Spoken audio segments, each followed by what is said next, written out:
नमस्कार दोस्तों, कैसे हो आप सब। आशा करती हूँ आप स्वस्थ एवं खुशहाल होंगे। आज का एक और भाग दौड़ भरा दिन निकल गया। सारा दिन ऑफिस, घर, किचन की भाग दौड़, कहीं ट्रैफिक का शोर तो कहीं बॉस की डांट, कहीं पड़ोसियों से झगड़ा तो कहीं डीजे का शोर। सारा दिन इन सब में ही बीत गया। लेकिन अब समय है सब कुछ भूलकर, सारे तनाव, चिंता, परेशानी को छोड़कर खुद को शांत करने का और चैन भरी नींद लेने का, अपने शरीर को आराम देने का और आने वाले कल की चुनौतियों के लिए खुद को तैयार करने का। सबसे पहले जो भी कल जरूरी करने वाले काम हैं उन्हें एक पेपर पर लिख लीजिए। खुद को रिलैक्स कीजिए, कंफर्टेबल पोजीशन में लेट जाइए और आंखें बंद करके 3-4 गहरी सांस लीजिए।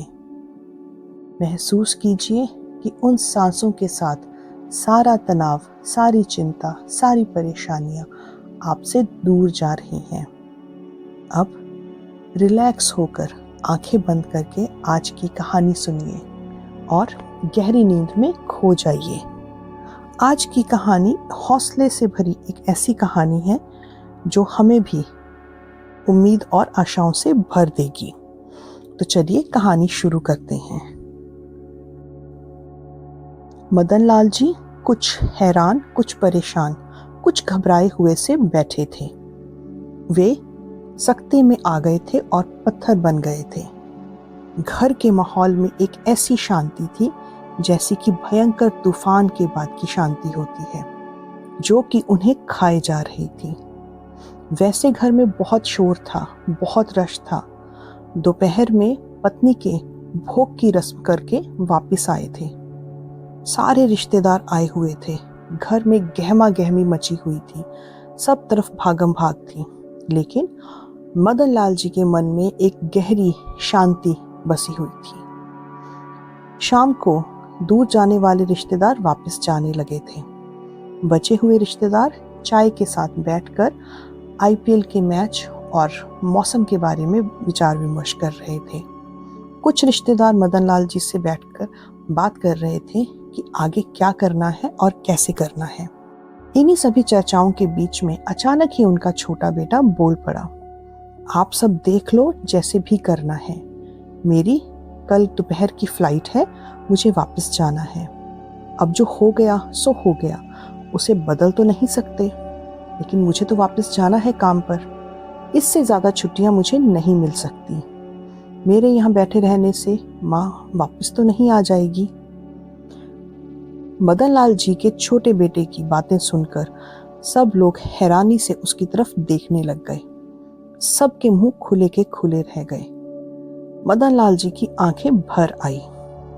मदन लाल जी के 3 बच्चे हैं। बड़ा बेटा पुनीत, उसके बाद बेटी काव्या और छोटा बेटा सचिन। माँ के मरने की खबर सुनने के बाद बड़े बेटे पुनीत ने तो वीडियो कॉल पर ही अफसोस जाहिर कर लिया था और बता दिया था कि वह नहीं आ पाएगा, उसकी छुट्टियां नहीं हैं। छोटा बेटा वो भोग तक आ तो गया था, लेकिन उसकी बातें मदन लाल जी के दिल में नश्तर की तरह चुभ रही थी। वो अंदर तक आहत ही हो चुके थे। बेटी दामाद जी के साथ आई थी, लेकिन रुकना भी चाहती थी, लेकिन दामाद जी के आगे कुछ बोल नहीं पाती। अगर वो रुकती भी तो कितने दिन तक रुक सकती थी। एक दिन उसे भी वापस अपनी गृहस्थी में जाना ही था।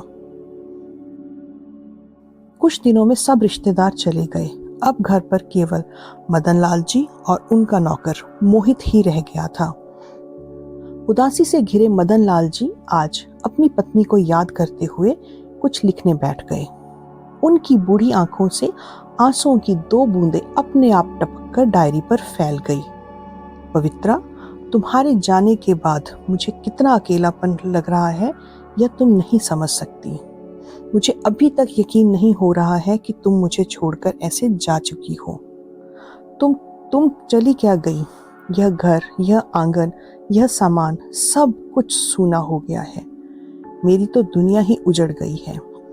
मुझे तो समझ नहीं आ रहा कि मैं करूं तो क्या करूं। कितनी तेज रफ्तार दुनिया है ये। बेटों के पास अपने बूढ़े माँ बाप के पास रहना तो बहुत दूर की बात है, उनके पास बात करने का समय तक नहीं है। हमारे बच्चे हमें छोड़कर चले गए हैं, लेकिन अब तुम्हारे जाने के बाद मैं बिल्कुल और सच में अकेला पड़ गया हूँ। हमारे बच्चों के जाने के बाद किसी तरह हमने अपने मन को समझा लिया था। हम दोनों ही एक दूसरे का सहारा थे। उनके जाने के बाद हम एक दूसरे के साथ खुश थे, लेकिन अब तुम्हारे जाने के बाद अकेलापन मुझे काटने लगा है। अपने हालात लिखते हुए मदन लाल जी की आंखें फिर से भर आई। जीवन से थके शरीर की बूढ़ी और उदास आंखों को मदन लाल जी ने कांपते हाथों से साफ किया और फिर सोचने लगे अपने बीते हुए जीवन के बारे में। अपने जीवन के सफर की खट्टी मीठी यादों में वो खो गए। कितने खुश थे मदन लाल जी और पवित्रा उस दिन, जिस दिन उनका बड़ा बेटा पुनीत अमेरिका जाने के लिए तैयार था। पुनीत ने मेडिकल की पढ़ाई की थी और उसे स्पेशलिटी करने के लिए अमेरिका जाना था, और मदन लाल जी ने भी खुशी खुशी अपनी सारी सेविंग्स देकर उसे अमेरिका भेजने की तैयारी कर ली थी। अमेरिका जाकर उसने अपना कोर्स खत्म किया। उसके बाद अमेरिका की ही जानी मानी फर्म में उसे एक अच्छी जॉब मिल गई थी। वहाँ पे जॉब पाने के बाद उसने वहाँ अमेरिका में ही बसने का अपना स्थान पक्का कर लिया था। कुछ समय के बाद मदन लाल जी और पवित्रा को फोन से ही पता चला था कि उनके बेटे पुनीत ने विदेशी लड़की रेचल से ही शादी कर ली थी। वो अपनी पत्नी को लेकर एक बार भारत आया था, लेकिन उसकी पत्नी का यहाँ आकर मन नहीं लगा। वो जिन सुख सुविधाओं की आदी थी वे उसे भारत में नहीं मिली, तो पुनीत कुछ दिन रहकर अपनी पत्नी के साथ वापस चला गया। उसके बाद पुनीत के बारे में कोई भी खबर होती थी वो सिर्फ फोन से ही पता चलती थी।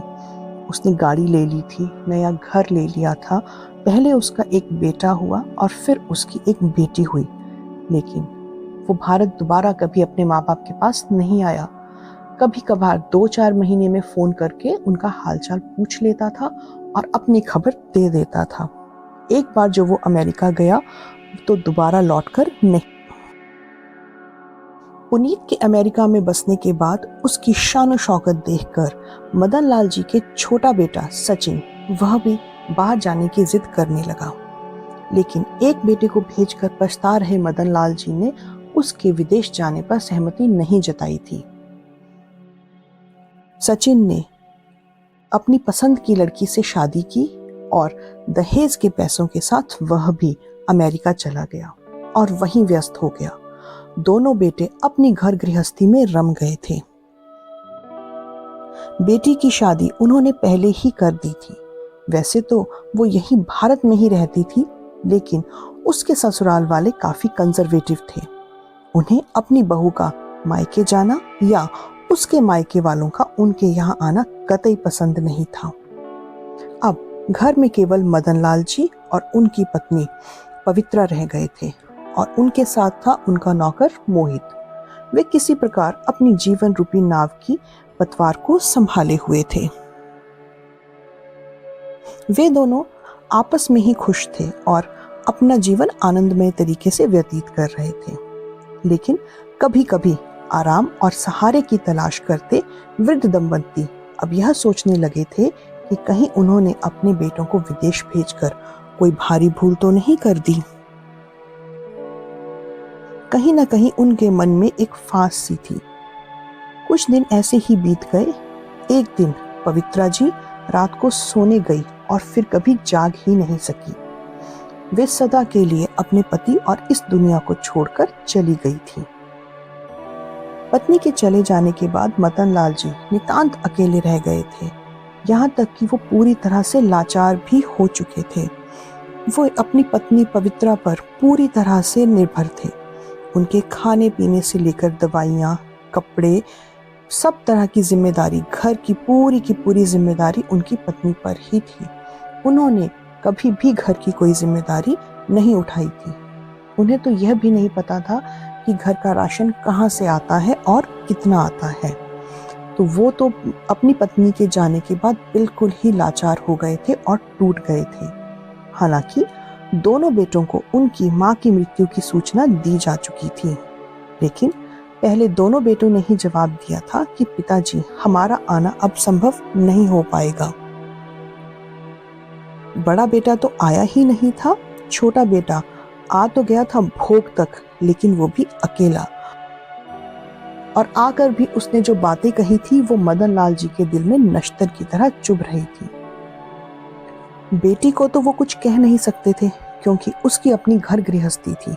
हाँ, बेटी कभी कभी उनसे फोन पर बात कर लेती थी, लेकिन बात करते हुए बाप बेटी दोनों ही सिर्फ रोकर अपना मन हल्का कर लेते थे, क्योंकि ना तो वो बेटी के घर जा सकते थे और ना ही बेटी अपना घर छोड़कर यहाँ उनके पास आ सकती थी। अपने अकेलेपन से तंग आकर एक दिन मदन लाल जी ने अपने बेटों को भारत वापस आने का आग्रह किया। उन्होंने कहा, बेटा तुम तो जानते हो मैं कितना अकेला हो गया हूँ। तुम्हारी माँ के बिना एक एक पल बहुत मुश्किल से गुजर रहा है। यह घर अकेले तो जैसे खाने के लिए ही दौड़ता है। तुम लोग भारत वापस आ जाओ। तुम्हारे इस बूढ़े बाप को अब तुम्हारी बहुत जरूरत है। रुआसी आवाज में मदन लाल जी बोले, लेकिन उनके बेटों का उत्तर स्पष्ट था, पिताजी अब हमारा भारत में आकर रहना संभव नहीं है।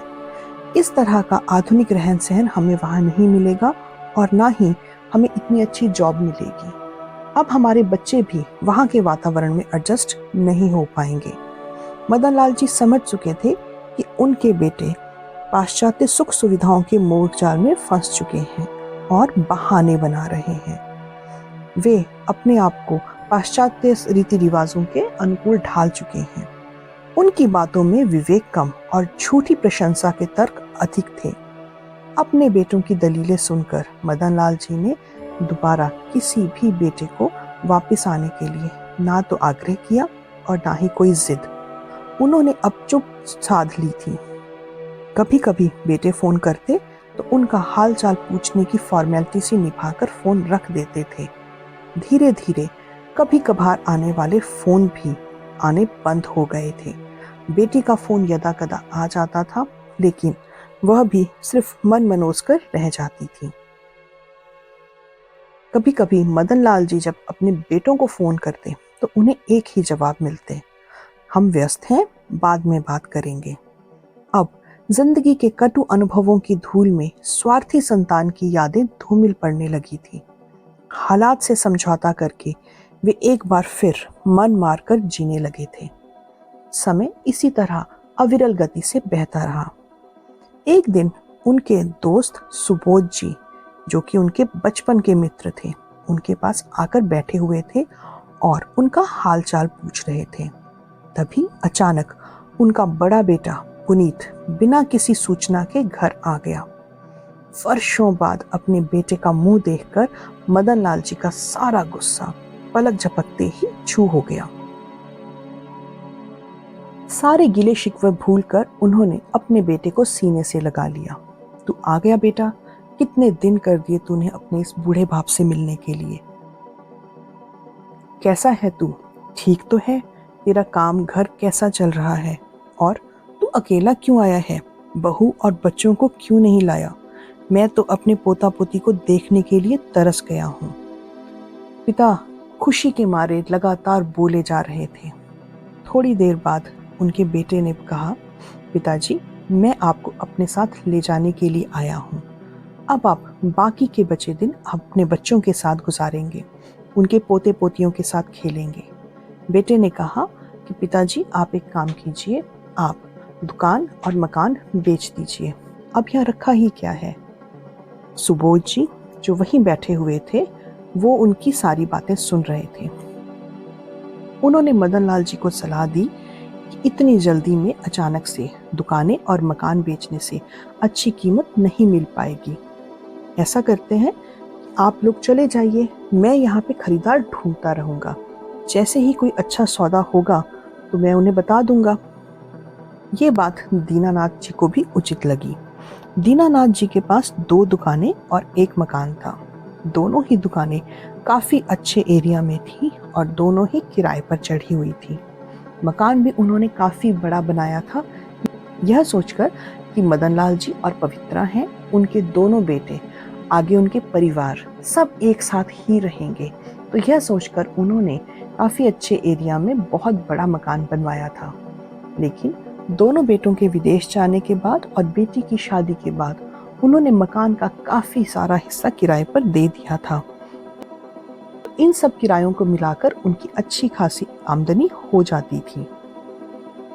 अब दुकानें और मकान बेचने की बात पे जब सुबोध जी ने कहा कि अभी मत बेचो, तो मदन लाल जी को भी ये बात उचित लगी।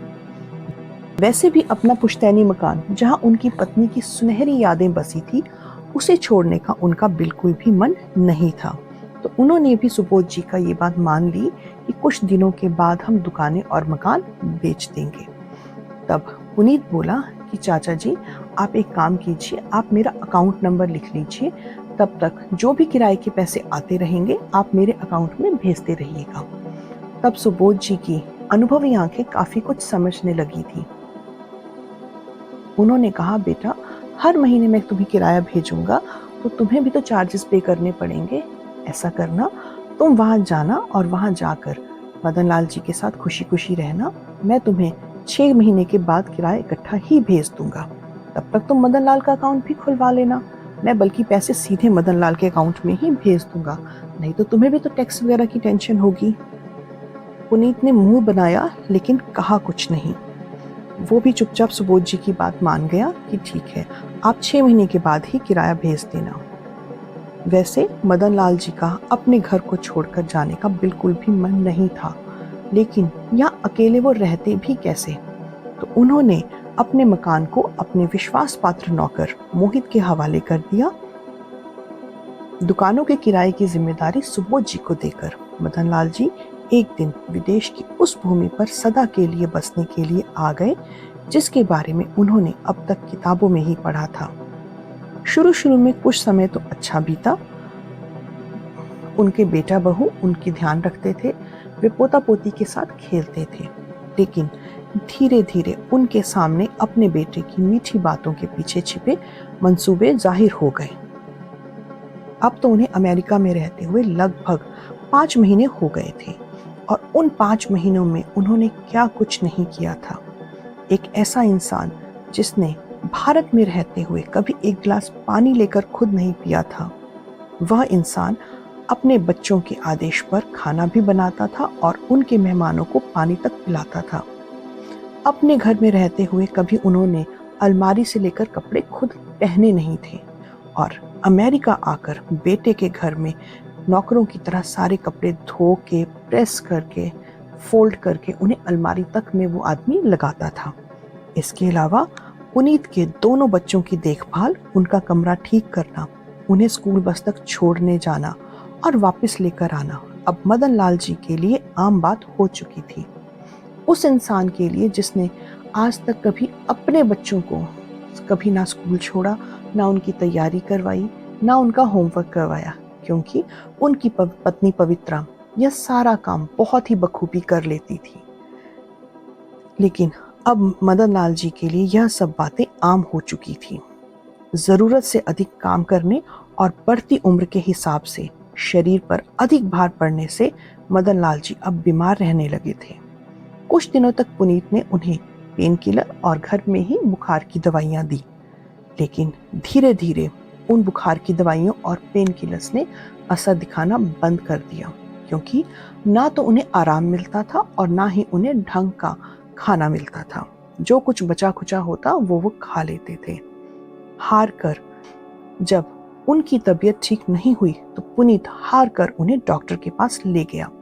डॉक्टर ने कुछ दिनों तक उन्हें अस्पताल में ही रखने के लिए कहा, क्योंकि डॉक्टर को उनकी हालत देखकर कुछ कुछ समझ आ गया था कि घर पे ना तो उन्हें आराम मिलेगा और ना ही भरपेट खाना। तो डॉक्टर ने कहा कि कुछ दिन उन्हें हॉस्पिटल में ही एडमिट करवा दो। लेकिन अब पुनीत और उसकी पत्नी पिताजी की बीमारी पर और खर्चा करने के लिए और उन पे समय बिताने के लिए तैयार नहीं थे। उनका कोई मेडिकल क्लेम तो था नहीं। अब पुनीत ने सबसे पहले सुबोध जी को फोन किया और उनसे पूछा कि दुकानों और मकान के लिए कोई ग्राहक मिला। तो सुबोध जी ने कहा कि नहीं, अभी बाजार में मंदी चल रही है तो मुझे कोई भी ग्राहक नहीं मिला है। फिर उसने कहा कि चाचा जी, आप एक काम कीजिए कि किराए के पैसे जो आए हैं वो आप मुझे भेज दीजिए। तो सुबोध जी ने फिर से उसे वही कहा कि तुम मदन लाल का अकाउंट खुलवा दो, मैं सीधे मदन लाल के अकाउंट में ही पैसे ट्रांसफर कर दूंगा, नहीं तो तुम्हें टैक्स वगैरह की टेंशन होगी। और सुबोध जी के बहुत आग्रह करने पर भी पुनीत ने सुबोध जी की बात मदन लाल से नहीं करवाई।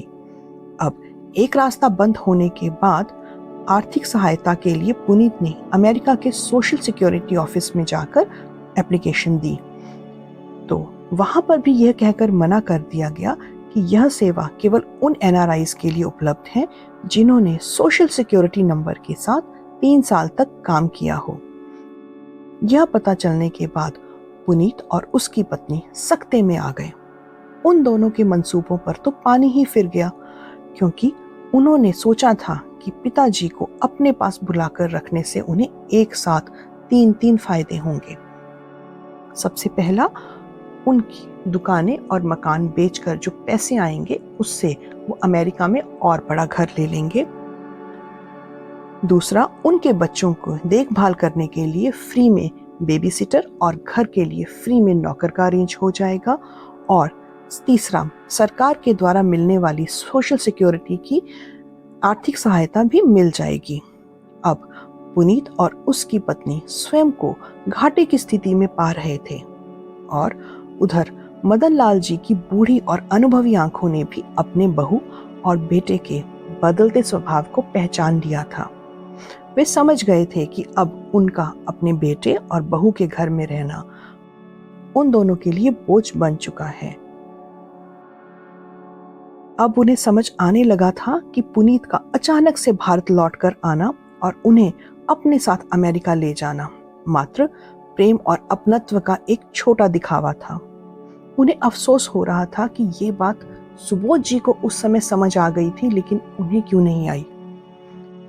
सच तो यह था कि पुनीत को अपने बच्चों की देखभाल के लिए और घर के कामकाज करने के लिए नौकर की जरूरत थी और मदन लाल जी के पैसे तो थे ही।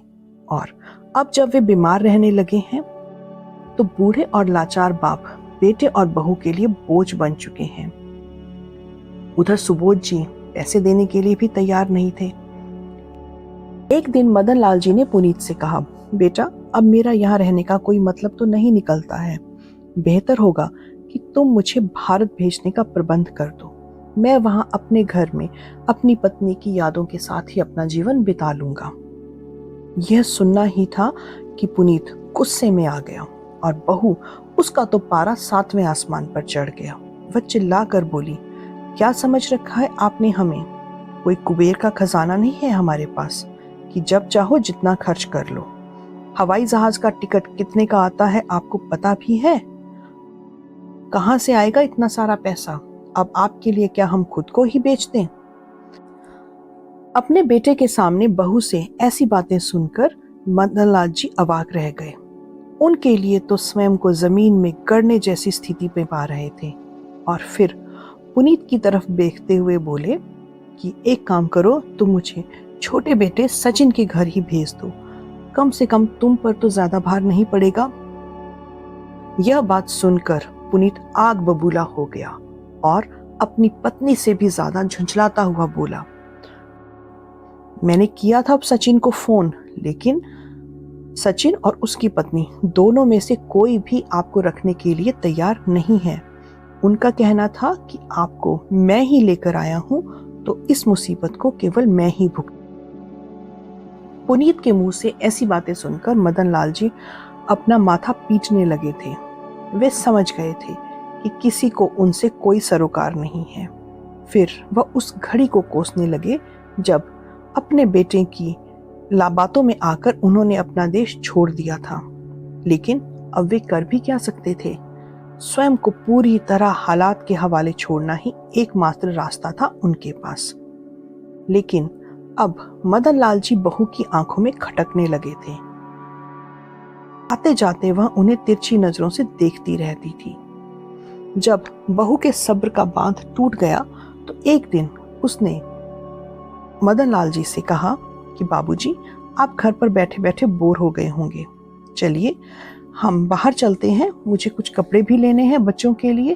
तो एक काम करते हैं, हम बाहर चलते हैं, सामान भी ले आएंगे, आप बाहर निकलेंगे तो आपका मन भी लग जाएगा। ऐसा कहकर वह उन्हें बाहर घुमाने के लिए ले आई। थोड़ी देर घूमने फिरने के बाद वो उन्हें एक मॉल के अंदर ले गई और वहां जाकर उसने कहा कि मुझे कुछ खरीदारी भी करनी है।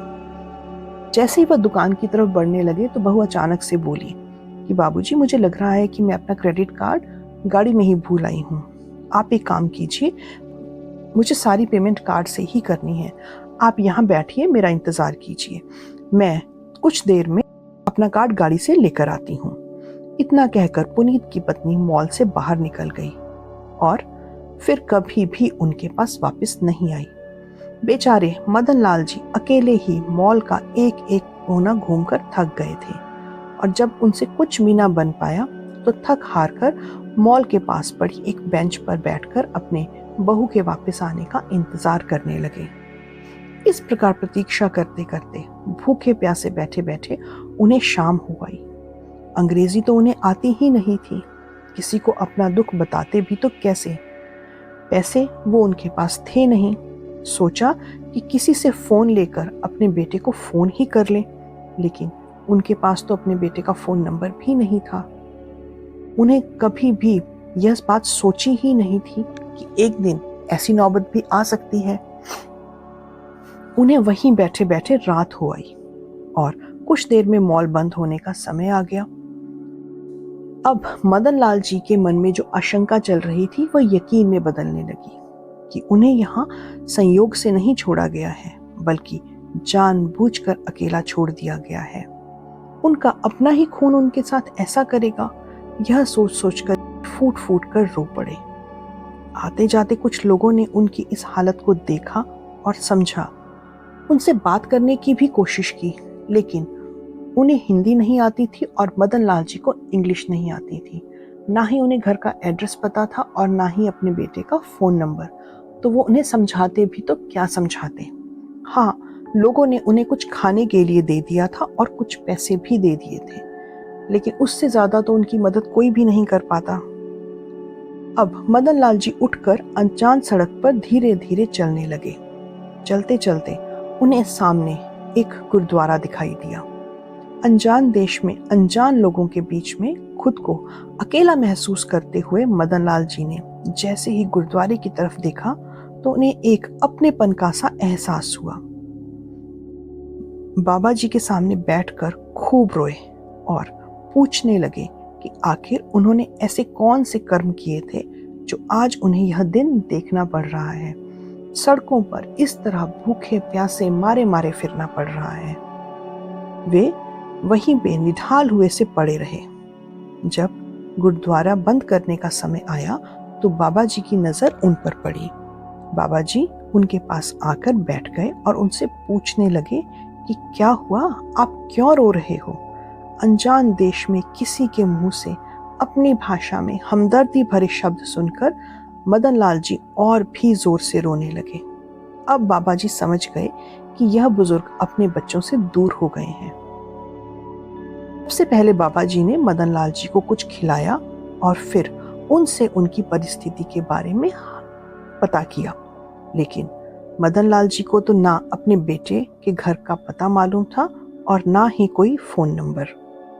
इसी कारण बाबा जी ने नियमानुसार सबसे पहले पुलिस स्टेशन फोन किया और फिर बाद में आवश्यक पुलिस कार्रवाई के बाद बाबा जी ने मदन लाल जी को गुरुद्वारे में बने अपने कमरे में रहने की जगह दे दी।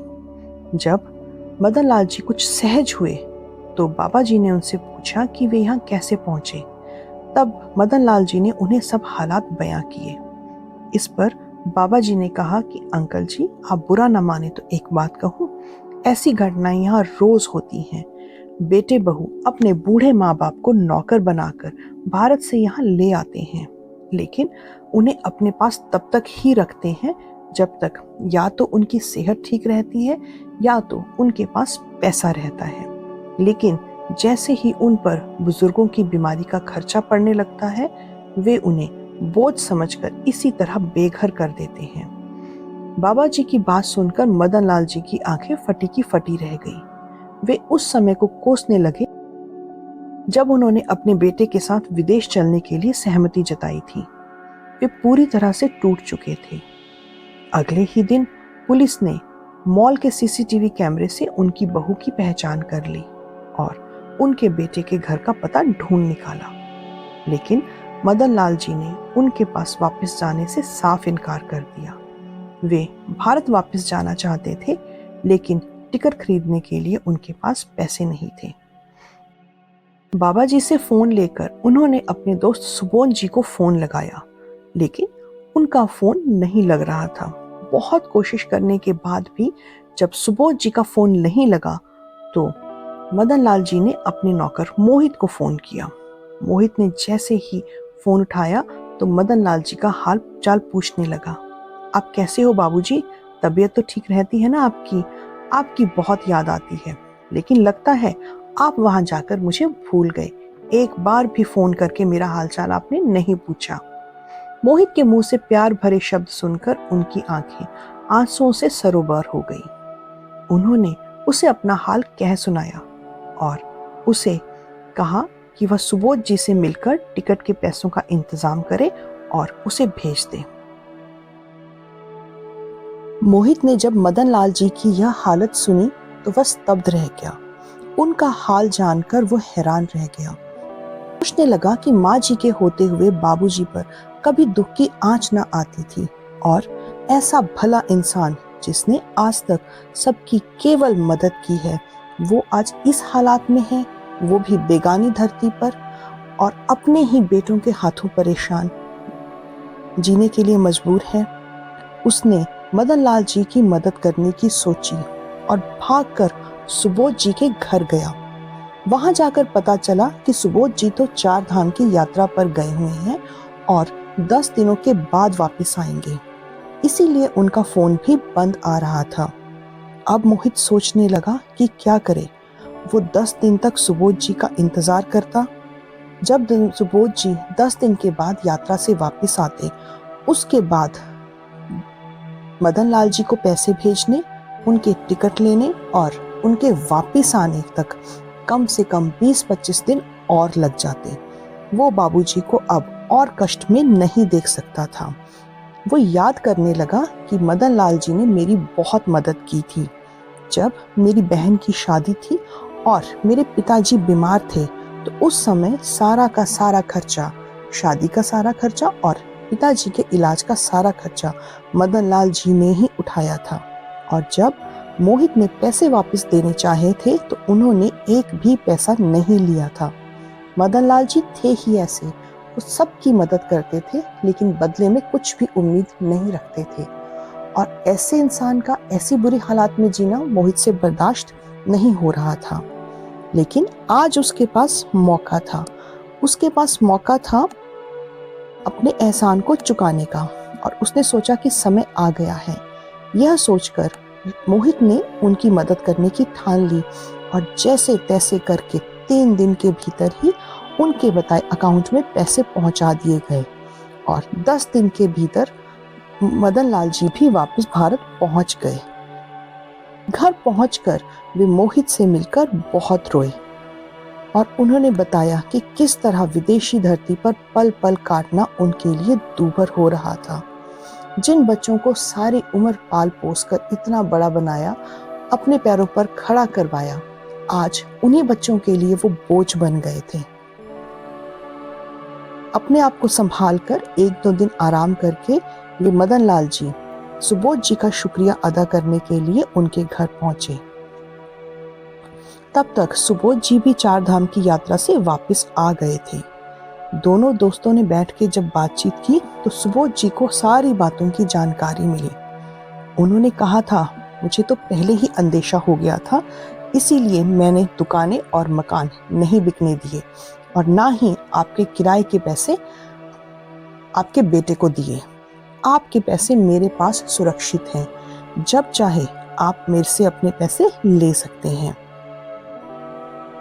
यह सुनकर मदन लाल जी को झटका लगा। फिर अचानक सोचने लगे कि मोहित ने पैसों का इंतजाम कैसे किया। घर पहुंचे, मोहित को अपने पास बिठाया और उससे पैसों के बारे में पूछने लगे, लेकिन मोहित था कि कुछ बताना ही नहीं चाह रहा था। बहुत पूछने पर भी उसने कुछ ना बताया। तो हार कर मदन लाल जी ने मोहित की बहन को फोन किया। उसने बताया कि मोहित ने अपना छोटा सा मकान गिरवी रखकर उनके लिए पैसों का इंतजाम किया था। यह सुनकर मदन लाल जी की आंखों से आंसू बहने लगे। उन्होंने मोहित को कहा कि मैं तुम्हारे पैसे तुम्हें वापस करके तुम्हारा मकान छुड़वा लेता हूँ। लेकिन मोहित ने कहा, बाबूजी, यह मदद तो कुछ भी नहीं है उस मदद के सामने जो आपने उस वक्त की थी जब मेरे पिताजी बीमार थे और मेरी बहन की शादी सिर पर खड़ी थी। आपके इतने एहसान हैं मुझ पर, तो फिर मैं आपको ऐसी हालत में कैसे देख सकता था। मकान का क्या है, मैं मेहनत करके फिर से बना लूंगा, लेकिन मैं आपको कष्ट में नहीं देख सकता था। मोहित की बातें सुनकर मदन लाल जी ने उसे गले से लगा लिया था। अपने अतीत में झांकते मदन लाल जी की बूढ़ी और जीवन से थकी धुंधली आंखों में एक बार फिर से आंसू भर आए। उन्होंने अपनी पत्नी पवित्रा की तस्वीर को निहारते हुए अपने आंसू पोंछ लिए। आज भी अपने बेटों के बारे में सोच सोचकर वे अपने मानसिक संताप से उभर नहीं पा रहे थे। समय इसी तरह बीतता गया। उनका शरीर दिन ब दिन कमजोर होता जा रहा था। फिर एक समय ऐसा भी आ गया जब मदन लाल जी ने बिस्तर पकड़ लिया। वे अब उठने चलने को भी लाचार हो गए थे। लेकिन मोहित ने उनकी दिन रात सेवा की, बिना हिचकिचाहट के उनके बिस्तर की गंदगी भी साफ कर की। जब उनकी हालत ज्यादा खराब रहने लगी तो उन्होंने वकील को बुलवाकर अपनी दुकान, मकान और खुद की कमाई संपत्ति की वसीयत करा के उसे पंजीकृत भी करवा दिया। उनको बता दिया था कि उनकी वसीयत उनके दोस्त सुबोध जी के पास रखी हुई है और मृत्यु होने पर अंतिम संस्कार से पहले उनकी वसीयत पढ़ी जाए, उसके बाद ही उनका अंतिम संस्कार किया जाए। आखिर वह दिन भी आ गया जब मदन लाल जी ने अपनी आखिरी सांस ली। उनके घर के आंगन में उनका पार्थिव शरीर रखा था। उनके रिश्तेदारों ने दोनों बेटों को फोन करके खबर पहुंचा दी थी। दोनों बेटे अगले ही दिन खबर सुनते ही पहुंच गए थे। उन्हें अपने पिताजी की दुकानें और मकान बेचकर पैसा भी तो इकट्ठा करना था और उसे अपने साथ लेकर जाना था, इसीलिए वो समय रहते ही पहुंच गए और सुबोध जी को भी खबर कर दी गई थी। सबके पहुंचते ही सुबोध जी ने वसीयत पढ़नी शुरू की। मैं मदन लाल अपने इस पुश्तैनी मकान को अपने नौकर मोहित के नाम करता हूँ। मेरी दोनों दुकानों पर भी केवल और केवल मोहित का ही हक होगा। मेरे बैंक अकाउंट में रखे हुए किराए के पैसे जो कि लगभग 3-3.5 लाख हैं, उन्हें भी मैं राजू को ही देना चाहता हूँ। यह बात सुनकर दोनों बेटों की भौवें चढ़ गई, लेकिन उन्होंने उस समय शांत रहना ही उचित समझा। लेकिन वहीं दूसरी तरफ मोहित लगातार रोए जा रहा था। सुबोध जी ने वसीयत पढ़नी जारी रखी। अपनी पत्नी पवित्रा के गहनों को मैं अपनी बेटी काव्या को देना चाहता हूँ, क्योंकि बेटी का भी पिता की संपत्ति पर बराबर का हक होता है। और अपने पोते पोतियों के लिए मैंने सोने की एक एक चीज अलग से रखी हुई है, वह मेरे पोते पोतियों को दे दी जाए। इसके अलावा मैं किसी को अपनी संपत्ति का कोई भी हकदार नहीं मानता हूँ। मेरे पार्थिव शरीर को मुखाग्नि देने का हक भी केवल और केवल मोहित का ही होगा। वह मेरा सगा बेटा नहीं है, लेकिन उसने मुझे अपने पिता से भी बढ़कर माना। मैं भी उसको अपने बेटे से ज्यादा मानता हूँ। असल में संतान का सुख तो मुझे उसी से प्राप्त हुआ है। ये बात सच है कि उसकी रगों में मेरा खून नहीं है, परंतु फिर भी वह मेरी सेवा ऐसे करता है जैसे एक माँ अपने अबोध बच्चे को पालती है, बिल्कुल निस्वार्थ भाव से। कितना अंतर है मेरी खुद की संतान और मोहित में। मैंने अपनी औलाद, जिनको मैंने केवल जन्म दिया था और उनके पालन पोषण में कभी कोई कमी नहीं आने दी, उन्हें इस काबिल बनाया कि वह सिर उठाकर जी सके, अपने पैरों पर खड़े हो सके और एक अच्छी जिंदगी जी सके। इतना सब होने के बाद भी कितनी हैरानी की बात है कि मेरी अपनी संतान ने ही जब वक्त आया मुझे संभालने का तो मुंह उठाकर कह दिया कि उनसे मेरा कोई भी रिश्ता नहीं है। सुबोध जी भी कुछ देर के लिए रुके और अपने आंसू पोंछने लगे। आसपास खड़े सभी रिश्तेदारों की आंखें नम हो गई थी। इसके बाद सुबोध जी ने अंतिम पंक्ति पढ़ी, भगवान से यही प्रार्थना करता हूँ कि बुढ़ापे में जो दिन मुझे देखने पड़े, जैसी जिल्लत और हिकारत मुझे अपने बेटे और बहुओं से मिली, ईश्वर करे ऐसे दिन मेरे बेटों को कभी भी ना देखने पड़े। उनके बच्चे उनका ध्यान रखें और उन्हें मान सम्मान दें। वसीयत सुनने वाले हर एक इंसान की आंखों में आंसू थे और दोनों बेटे शर्मिंदगी से एक दूसरे का चेहरा देख रहे थे और जमीन में गड़े जा रहे थे। रिश्ता न होते हुए भी मोहित ने साबित कर दिया था कि इस दुनिया में एक ऐसा रिश्ता अब भी है जिसका केवल एक ही नाम है और वो नाम है इंसानियत। सबसे बड़ा रिश्ता इस दुनिया में इंसानियत का ही है। तो दोस्तों, ये थी आज की कहानी। कैसी लगी हमें कमेंट करके ज़रूर बताइएगा। अगर कहानी अच्छी लगी तो उसे लाइक कीजिए, शेयर कीजिए और ऐसी ही और बेहतरीन कहानियाँ सुनने के लिए चैनल से जुड़े रहिए। तब तक अपना ध्यान रखिए। शुभ रात्रि।